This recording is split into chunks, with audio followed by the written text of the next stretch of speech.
सर्वांना माझा नमस्कार. माझे नाव ज्योती मागचे.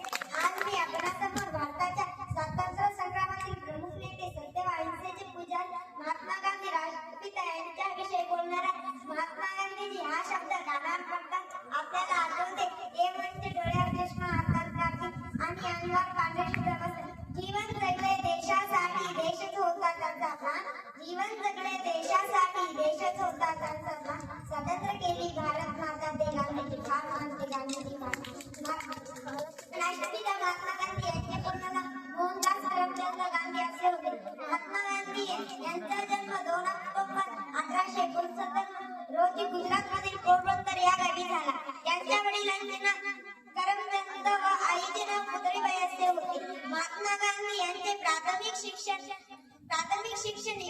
पोरबंदर व माध्यमिक शिक्षण राजकोट व वकीलचे शिक्षण इंग्लंडला झाले.